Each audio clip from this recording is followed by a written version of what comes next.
Good morning, नमस्कार दोस्तों। एजीके triple one channel में आपका स्वागत है दोस्तों। तो एजीके ट्रिपल वन चैनल आपको क्या प्रोवाइड करता है? Security knowledge, import and export, जो भी सिक्योरिटी अपडेट्स है वो आपको प्रोवाइड करता है। अगर आप मेरे चैनल पर नए हैं तो उसको सब्सक्राइब कीजिए। तो दोस्तों, आज का हमारा टॉपिक है duties and role and responsibilities of security supervisor. यानी कि जो भी आप एज ए सिक्योरिटी सुपरवाइजर किसी भी कंपनी में जाओ, मॉल में जाओ, किधर एयरपोर्ट पे करो या तो कंस्ट्रक्शन साइट पे करो, हर एक सिक्योरिटी सुपरवाइजर का एक रोल होता है। इस वीडियो में हम ये देखेंगे कि उस सभी सिक्योरिटी सुपरवाइजर्स का जो कॉमन रोल होता है उस हिसाब से उसका duties and role and responsibilities क्या होता है। तो देखो दोस्तों, बोलते हैं यथा राजा वैसा प्रजा, यानी कि जैसा राजा मूवमेंट करेगा उसी तरह से उसकी टीम या तो उसकी प्रजा मूवमेंट करेगी। यानी कि अगर आपका लीड यानी कि सुपरवाइजर अगर अच्छे नॉलेज वाला हो, उसको पॉलिसीज, कंपनी के पॉलिसीज के बारे में पता हो, जो रोल एंड रिस्पॉन्सिबिलिटी उसकी अच्छी हो, तो उसी तरह से उसकी जो टीम होती है पीछे आने वाली, उसी तरह से वो बिहेव करती है। देखा दोस्तों आपने, एक मंकी अगर आगे बढ़ा तो उसके पीछे उसकी मंकी की टीम जाती है, डोंकी आगे बढ़ा तो उसके आगे डोंकी की टीम जाती है। उसी तरह से आपका जो राजा होता है वो जैसे बिहेव करता है उसी तरह से उसकी टीम बनती है और उसी तरह से उसका टीम मैनेजमेंट रहता है। तो जो राजा होना चाहिए वो ब्रिलियंट होना चाहिए, उसको कंपनी की पॉलिसी के बारे में पता होना चाहिए, अपनी ड्यूटी और रोल और रिस्पॉन्सिबिलिटीज क्या है वो भी उसको पता होना चाहिए। तो देखते हैं आज के टॉपिक में हम कि एक एज ए सिक्योरिटी सुपरवाइजर आपकी रोल एंड रिस्पॉन्सिबिलिटीज क्या होती है, क्या क्या काम होते हैं, कैसे कैसे आपको हैंडल करना पड़ता है। तो फर्स्ट पॉइंट है उसका, supervise the guide and security officers. यानी कि जो भी सुपरवाइजर होता है तो क्या करना चाहिए एज ए सिक्योरिटी सुपरवाइजर, वो हर एक जो भी कंपनी प्रेमाइसेस है और ग्राउंड लेवल पे जो भी एक्टिविटीज होती है उसको हर टाइम उसको मॉनिटर करना चाहिए। और जो भी उसके अंदर में बंदे हैं उसको ठीक तरह से, जो बंदे हैं सिक्योरिटी गार्ड्स है, जो भी उनको ठीक तरह से क्या करना चाहिए, ट्रेनिंग देना चाहिए। और जो भी प्रॉपरली उसको गाइडलाइन करना चाहिए, जो भी विजिटर्स हो गए, एम्प्लॉयज हो गए, उनके साथ कैसे बिहेव करना चाहिए उसकी वो उसको गाइडलाइन देनी चाहिए। यानी कि कंपनीज की जो भी पॉलिसी है उसको जो भी एज ए सिक्योरिटी सुपरवाइजर उसको मॉनिटर करके उसको पूरी तरह से उनको जो भी ट्रेनिंग है देना चाहिए ग्राउंड लेवल पे। उसके बाद में नेक्स्ट ड्यूटी पॉइंट होता है उसका मेंटेनिंग डेली रिपोर्ट रिकॉर्ड्स। यानी कि क्या करना है उसको डेली के डेली, जो भी ड्यूटी टाइम पे आता है, ड्यूटी टाइम पे जाता है तो प्रिपेयर करना है वेरियस रिपोर्ट्स, जो भी रिपोर्ट्स होते हैं डेली वो रिपोर्ट्स को प्रिपेयर करना है। जो भी कंपनी प्रेमाइसेस में वर्क स्टेशन में इंसिडेंट होते हैं, एक्सीडेंट्स होते हैं, डेली जो भी वर्क सीसीटीवी मॉनिटरिंग का रिपोर्ट होता है, अलग जो भी पेट्रोलिंग का रिपोर्ट होता है, जो डेली रिपोर्ट्स होते हैं, वेरियस रिपोर्ट्स होते हैं, उनको मेंटेनिंग करने का और उसका रिकॉर्ड्स रखने का काम भी उसका रोल एंड रिस्पॉन्सिबिलिटी आता है। नेक्स्ट होता है फेमिलियर विथ लोकेशन। यानी कि देखो कैसा होता है, हर एक कंपनी होती है, उस कंपनी के बारे में अगर जो भी एज ए सिक्योरिटी सुपरवाइजर आपको उस प्रीमाइसेस के बारे में पूरी जानकारी होनी चाहिए। कितनी इमरजेंसी एग्जिट डोर्स है, कितनी इक्विपमेंट, फायर इक्विपमेंट है, कहाँ पे कौन सा मीटिंग रूम है, कहाँ पे कौन सा टीम बैठता है, ये आप अगर आपके प्रीमाइसेस के बारे में आपको फेमिलियर होगे, यानी कि आपकी कंपनी की लोकेशन के बारे में आप परिचित होगे, तो ही दूसरों को गाइडलाइन कर सकेंगे। या तो इमरजेंसी में आप अपनी टीम को या और जो एसोसिएट है, एम्प्लॉयज, वेंडर है, उनको बचाने में आपको हेल्प होगी। यानी कि आपको जो कंपनी से लोकेशन पे काम करे उस बिल्डिंग के बारे में पूरी जानकारी आपको होनी जरूरी है। उसके बाद में नेक्स्ट रोल एंड रेगुलेशंस होता है regularly patrol and spot check premises. यानी कि आपको अगर काम कर रहे हैं अपनी कंपनी के इसमें तो हर टाइम आपके 2 घंटे के बाद, अगर आपकी शिफ्ट 8 घंटे की है तो हर एक 2 घंटे के बाद में आपको कंपनी प्रीमाइसेस का पेट्रोल करना है। और जो भी स्पॉट चेक है वो स्पॉट चेक करना चाहिए, क्योंकि अलग अलग कंपनी में अलग अलग, अगर मल्टी आपकी बिल्डिंग है, मल्टी टेन बिल्डिंग है, उसमें अलग अलग 6-7 मंजिल है, उसमें अलग अलग फ्लोर पे डिप्लॉयमेंट है, तो स्पॉट पे हर एक स्पॉट पे जाना चाहिए हर एक 2 घंटे के बाद। जो भी आपका सिक्योरिटी गार्ड है वो ठीक तरह से आपकी रोल एंड रिस्पॉन्सिबिलिटी कर रहा है कि नहीं वो चेक करना चाहिए। जो भी पेट्रोलिंग्स रेगुलर राउंड लेना चाहिए, किधर भी अगर हजार्ड्स मटेरियल्स है, अगर इमरजेंसी कुछ दिखाई देता है, सस्पिशियस एक्टिविटी दिखाई देती है तो उसको मॉनिटर करना चाहिए, नहीं कि रेगुलर हम उसको पेट्रोल करना चाहिए और स्पॉट चेकिंग प्रीमाइसेस करना चाहिए। नेक्स्ट उसका ड्यूटी पॉइंट होता है कंडक्ट इमरजेंसी रिस्पॉन्स ड्रिल्स। यानी कि हर एक जो भी बंदा होता है, जो भी मॉनिटर होता है, उसको हर टाइम अपनी कंपनी की इमरजेंसी के बारे में भी सोचना चाहिए। अगर इमरजेंसी में बहुत सारी इमरजेंसी आती है, फायर इमरजेंसी होती है, अर्थक्वेक होता है, प्रोटेस्ट होता है, जैसे कि वाटर लीकेज होता है, लिफ्ट ट्रीटमेंट होता है, ऐसे हर एक इमरजेंसीज आते हैं। तो उस इमरजेंसीज में किस तरह से उसकी टीम को उसके साथ रिस्पॉन्स करना है, ये सब जो भी रिस्पॉन्स कैसे करना है, ये उसको अपनी टीम को बताना चाहिए। दोस्तों बोलते हैं ना, practice make a man perfect, यानी कि जो भी आदमी अगर ये मॉक ड्रिल लेगा, जो इमरजेंसी के काम में अगर जो भी ट्रेनिंग्स हो गए उसके तो जो प्रैक्टिस होगा, तो प्रैक्टिस जो भी जितना प्रैक्टिस करोगे तो उतनी जल्दी आप रिस्पांस दे सकोगे। जैसे कि इमरजेंसी अगर कोई सी घटना घटित होती है, तो अगर आपका प्रैक्टिस रहेगा तो ज्यादा से ज्यादा हम लोगों को रेस्क्यू कर सकोगे और उस इमरजेंसी में आप अपनी टीम को ज्यादा से ज्यादा हेल्प कर सकोगे। तो जो भी आपका सुपरवाइजर रहेगा उसका रोल एंड रिस्पॉन्सिबिलिटी होता है कि कंडक्ट इमरजेंसी रिस्पॉन्स ड्रिल्स, यानी कि मॉक ड्रिल्स होते हैं, फायर फाइटिंग के होते हैं। तो उसको पता होना चाहिए कहाँ पे सिर्फ असेंबली रहा है, उनका कंपनी का डिजाइन कैसे होता है, कहाँ पे एग्जिट डोर्स है, कहाँ पे इमरजेंसी गेट है, तो ये सब उसको पता होना चाहिए। तो ये मॉक ड्रिल्स या तो रिस्पॉन्स ड्रिल्स लेंगे तो ही पता चलेगी उसके टीम को। तो हर एक 3 महीने में या 2 महीने में उसको मॉक ड्रिल्स और इमरजेंसी रिस्पांस ड्रिल्स कंडक्ट करनी चाहिए, ताकि उसके टीम को पूरी कंपनी के बारे में इमरजेंसी में कैसे रिस्पांस करना है ये पता चले। उसके बाद में उसका नेक्स्ट ड्यूटी रोल होता है इन्वेस्टिगेशंस एंड इंटरव्यूज, यानी कि हर एक कंपनी में देखो, कंपनी में बहुत सारे विजिटर्स होते हैं, एम्प्लॉयज होते हैं। तो हर एक कंपनी में आपका पार्किंग एरिया भी होता है, कभी उधर एक्सीडेंट हो सकता है, कुछ मेडिकल इमरजेंसी घटना घटित हो सकती है। तो ये जो भी इंसिडेंट और एक्सीडेंट हो तो उसका इन्वेस्टिगेशन करना जरूरी होता है। यानी कि अपने अगर पार्किंग में मानो एक एक्सीडेंट हुआ है तो किस कारण हुआ है, कौन सा गिल्टी हुआ वहां, अगर कौन सा गाड़ी रॉन्ग पार्किंग में रखा था, ये अगर हम देखेंगे तो उस इन्वेस्टिगेशन में आपको पता चलेगा कि ये इसमें कौन सी गिल्टी हो गई है। तो उस गिल्टी को सुधार के आप दोबारा वो एक्सीडेंट और इंसिडेंट न हो, उसके लिए प्रिपेयरनेस आप बना सकते हैं। तो हर टाइम आपको इन्वेस्टिगेशन, जो भी इंसिडेंट और एक्सीडेंट हो उसका इन्वेस्टिगेशन करके उसका जो रिस्क है उसको कम करने की सोचनी चाहिए। ये भी एक रोल एंड रिस्पॉन्सिबिलिटी होता है सिक्योरिटी सुपरवाइजर का। उसके बाद में उसका नेक्स्ट रोल और रिस्पॉन्सिबिलिटी होता है assisting the security manager in handling incident, यानी कि जो भी आपका सिक्योरिटी मैनेजर होता है उसको असिस्टिंग करने का, उसको हेल्प करने का काम जो भी होता है सिक्योरिटी सुपरवाइजर का होता है। सिक्योरिटी सुपरवाइजर जो भी सिक्योरिटी मैनेजर होता है उसका राइट हैंड होता है। तो उसको जो भी वो डेली यानी कि कंपनी में हर ऑन ग्राउंड पे काम करता है, तो उसको प्रीमाइसेस के बारे में सिक्योरिटी मैनेजर से भी ज्यादा मालूमात होती है। जो भी इंसिडेंट या तो एक्सीडेंट घटित होता है उससे, यानी कि सिक्योरिटी मैनेजर से भी अच्छी तरह से वो क्या कर सकता है, उसको हैंडल कर सकता है। तो देखो दोस्तों, कभी कभी आप क्रिकेट टीम के बारे में देखते होंगे कि अगर मुंबई की टीम मुंबई में खेल रही है तो उस ग्राउंड के बारे में उसको पता होता है, तो अच्छा बेहतर परफॉर्मेंस कर सकती है अपने ऑन ग्राउंड पे।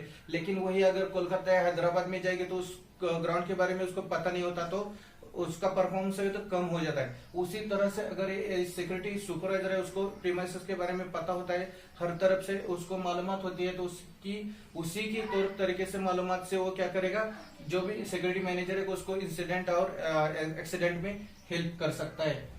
उसके बाद में नेक्स्ट रोल होता है उसका डेली फिजिकल हजार्ड्स और सेफ्टी इंस्पेक्शन। जो भी डेली पेट्रोलिंग करेगा वो बंदा, तो उसको डेली के डेली हर 2-3 घंटे के बाद पेट्रोलिंग करना है। पेट्रोलिंग क्यों करना है, कभी कभी हजार्ड मटेरियल्स कभी भी इन्वॉल्व हो जाते हैं, उस हजार्ड मटेरियल से कंपनी में कुछ भी एक्सीडेंट हो सकता है, इंसिडेंट हो सकता है, इमरजेंसी हो सकती है। तो फिजिकल जो भी हजार्ड मटेरियल्स है अगर वो पेट्रोलिंग करते टाइम आपको दिखाई दे तो उसको हटाना चाहिए, उसकी रिस्क है जो कम करनी चाहिए।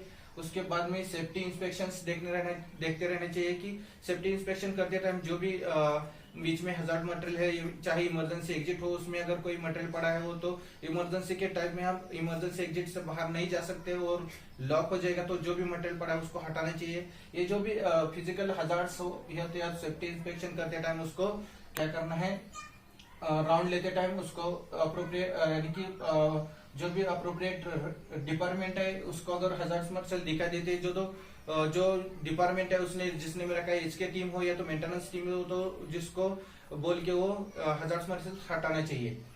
उसके बाद में नेक्स्ट रूल एंड रिस्पॉन्सिबिलिटी होता है उसका monitor CCTV and alarm systems. तो हर एक कंपनी में देखते हैं सिक्योरिटी, यानी कि सिक्योरिटी के 2 टाइप्स होते हैं, कैसे फिजिकल सिक्योरिटी और दूसरा इलेक्ट्रिकल सिक्योरिटी।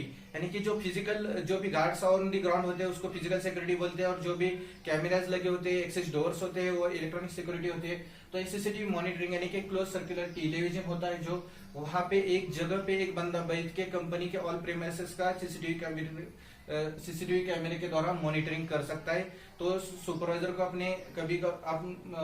अपने जब भी ड्यूटी पे आता है तो कभी उसमें सीसीटीवी मॉनिटरिंग करके भी वो अपनी कंपनी प्रीमाइसेस को अपने लोकेशन को अपने इसमें मॉनिटर कर सकता है और उसको बार बार वो सीसीटीवी मॉनिटरिंग करते रहना है ताकि हमारी कंपनी की जो भी सस्पिशियस घटना घटित होने वाली वो उसमें देख सकता है। उसके बाद में अलार्म्स, यानी कि कंपनी के अलार्म्स को बहुत प्रायोरिटी दी जाती है। जो भी कंपनीज में अलार्म्स होते हैं तो अलार्म्स को रोकने की कोशिश करनी चाहिए, उसको जो भी अलार्म्स घटित होते हैं उसको रिस्पॉन्स करना चाहिए। जो कि अलार्म घटित होता है तो क्यों कारण हुआ, उसका कॉज क्या है वो जानने की कोशिश करनी चाहिए। टेक्निकल प्रॉब्लम है या ह्यूमन एरर है तो उसको जान के उसको उसी तरह से रिस्पॉन्स कर लाना चाहिए। और जो भी अलार्म घटित हुआ है उसके ऊपर इन्वेस्टिगेशन करके उसको पूरी तरह से मिनिमाइज करने की कोशिश करनी चाहिए। ये भी रोल एंड रिस्पॉन्सिबिलिटी में आता है सिक्योरिटी सुपरवाइजर। उसके बाद में नेक्स्ट उसका रोल एंड रिस्पॉन्सिबिलिटी होता है assist visitor and employ during emergency, यानी कि जो भी अपनी कंपनी प्रेमाइसेस में विजिटर्स होते हैं, एम्प्लॉयज होते हैं, वेंडर्स होते हैं, उनको इमरजेंसी के बारे में पहले असिस्ट करके रखना है ताकि आपके जो भी सुपरवाइजर होता है उसको प्रेमाइसेस के बारे में पता होता है तो कहाँ पे इमरजेंसी एग्जिट्स होते हैं, कहाँ पे बिल्डिंग जो भी इवेक्यूएशन ड्रिल होता है तो उसके टाइम कहाँ पे एग्जिट होते हैं, कहाँ पे एस्केप रूट होते हैं उसको पता होते हैं। तो उसको पहले जो भी विजिटर है और एम्प्लॉय है उनको पहले असिस्ट करके रखना है कि इमरजेंसी में यहाँ से राइट हैंड साइड में एक इमरजेंसी एग्जिट है, यहाँ से आप राइट हैंड लेफ्ट में जाओगे तो जो भी लिफ्ट है वो सब उसको पता होना चाहिए। तो एम्प्लॉय और विजिटर को असिस्ट करना चाहिए एज ए इमरजेंसी के साइड में। तो next as a security supervisor next role and responsibility होता है gather information and complete reports and maintain confidential, यानी कि जो भी दिन भर में वो काम करेगा तो उसको हर तरह से जो भी उसके अंडर काम करने वाली टीम है, एज ए सिक्योरिटी गार्ड रहेगी या तो अदर टीम रहेगी, उससे उनको हर एक इन्फॉर्मेशन गैदर करनी है और उसके बाद में वो जो कंप्लीट रिपोर्ट्स इन्फॉर्मेशन है वो मेंटेन करते रहना है और जो भी क्रिटिकल सीक्रेट्स है वो भी मेंटेन करते रहना है। उसके बाद में नेक्स्ट रोल एंड रिस्पॉन्सिबिलिटी होता है उसका diffuse the disturbance by company policies and producers, यानी कि जो भी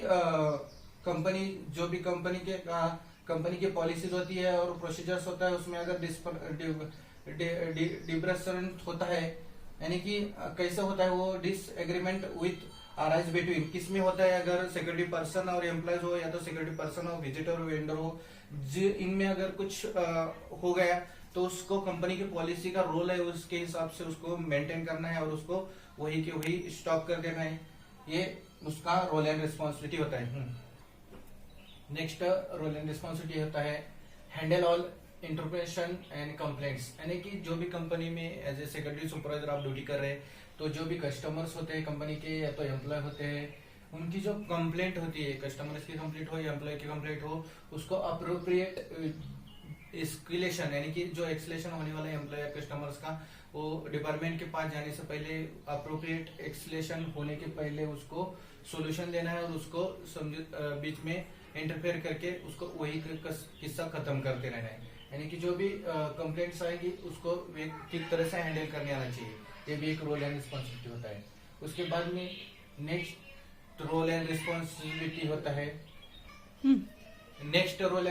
होता है escort unwelcome persons from the property, यानी कि जो भी आपके प्रीमाइसेस में अनवेलकम पर्संस आएंगे, अनऑथराइज्ड पर्संस आएंगे तो उसको कंपनी के बारे में पता नहीं होता, तो जब तक वो कंपनी प्रीमाइसेस में है तो उसको एस्कॉर्ट करना है और जब तक अंटिल वो एग्जिट नहीं करते तब तक उनके साथ रहना है। ये भी एक एज ए सिक्योरिटी सुपरवाइजर का रोल होता है। उसके बाद में नेक्स्ट रोल होता है असिस्ट मैनेजमेंट इन ट्रेनिंग, यानी कि जो भी सिक्योरिटी सुपरवाइजर होता है वो कंपनी की मैनेजमेंट टीम है उनके साथ वो वर्क करता है, तो उसको पहले पता होना चाहिए कि जो भी ट्रेनिंग्स शेड्यूल करने वाले हैं, जो भी रिक्वायरमेंट है एसोसिएट हो या सिक्योरिटी पर्सन की, उसके सब्जेक्ट उसको जो भी मैनेजमेंट है उसको ट्रेनिंग के सब्जेक्ट प्रोवाइड करना है, उसी हिसाब से उनका ट्रेनिंग जो भी है वो लेना है, ये मैनेजमेंट को असिस्ट करना है उसको। उसके बाद में एज ए सिक्योरिटी सुपरवाइजर और रोल है नेक्स्ट उसका मोटिवेट एंड कोचिंग एम्प्लॉयज, यानी कि जो भी उसकी चाहे सिक्योरिटी टीम हो, उसके सिक्योरिटी गार्ड्स हो, उसको भी हर टाइम मोटिवेट करना है आगे बढ़ने के लिए, या तो उसके जो सिक्योरिटी गार्ड है वो प्रमोट होकर सुपरवाइजर बने, सुपरवाइजर से एसओ बने, सेक्रेटरी एसओ बने, जो भी उसको मोटिवेट करते रहना है आगे बढ़ने के लिए, उसको ट्रेनिंग देना है। और जो भी कंपनी के एम्प्लॉय हो, एसोसिएट हो, उनको भी मोटिवेट करना है। किस लिए मोटिवेट करना है, तो कंपनी की जो भी पॉलिसीज और रूल्स होते हैं उनको फॉलो करने के लिए उनको मोटिवेट करना है। जो भी कंपनी के दौरान यानी कि ड्यूटी के टाइम उनके जो भी रूल्स एंड पॉलिसीज बनी है कंपनी की, उनको फॉलो करने के लिए कंपनी एम्प्लॉयज को भी मोटिवेट करते रहना है। उसके बाद में उसका नेक्स्ट रूल्स होता है answers telephones using appropriate attitude, यानी कि जो भी आप अगर आपका अगर सिक्योरिटी सुपरवाइजर का रोल है, आप रिसेप्शन में ड्यूटी करें तो उधर रिसेप्शन में एक टेलीफोन्स रहता है, वो कंपनी के जो भी इन एंड आउट जो भी फोन्स आते हैं वो उसको हैंडल करना चाहिए।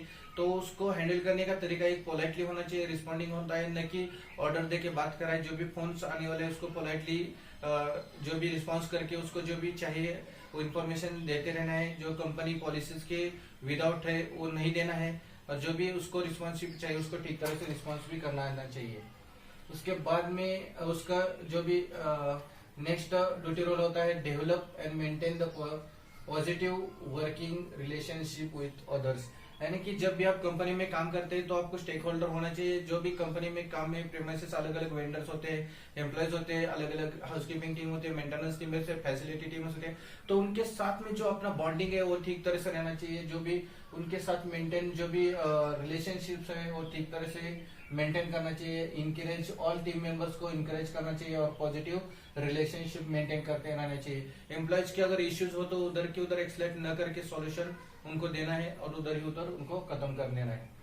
उसके बाद में उसका नेक्स्ट रूल एंड रिस्पॉन्सिबिलिटी आता है support team to reach common goals, यानी कि जो भी सपोर्टिव टीम अगर होती है तो वही कॉमन गोल्स तक पहुंच सकते हैं। यानी कि जो भी license to responding appropriate to other employees, यानी कि जो भी सपोर्टिव टीम लीडर रहेगा तो आपको वो अचीव कर सकता है गोल को, कॉमन गोल्स को। यानी कि जो भी वेंडर हो गए, विजिटर हो गए, एम्प्लॉयज हो गए, तो उनका जो भी बात कहने का वो ठीक तरह से सुन के लेना है और उनको उसी तरह से कंपनी पॉलिसीज और रूल्स रेगुलेशंस के तौर उसको रिस्पॉन्डिंग करना आना चाहिए, तो उसको सपोर्टिव रहना चाहिए।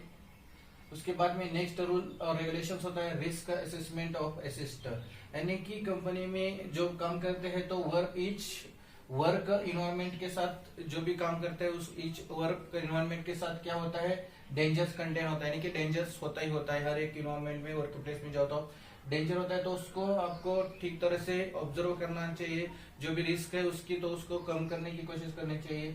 बार बार उस जो भी रिस्क असेसमेंट है वो लेनी चाहिए, और जो प्रिवेंशन है वो पहले ही तय करके रखना चाहिए। तो रिस्क असेसमेंट टेस्ट जो भी इक्विपमेंट है उसके बारे में लेने चाहिए, और उसका जो प्रिवेंशन है वो करते रहना चाहिए।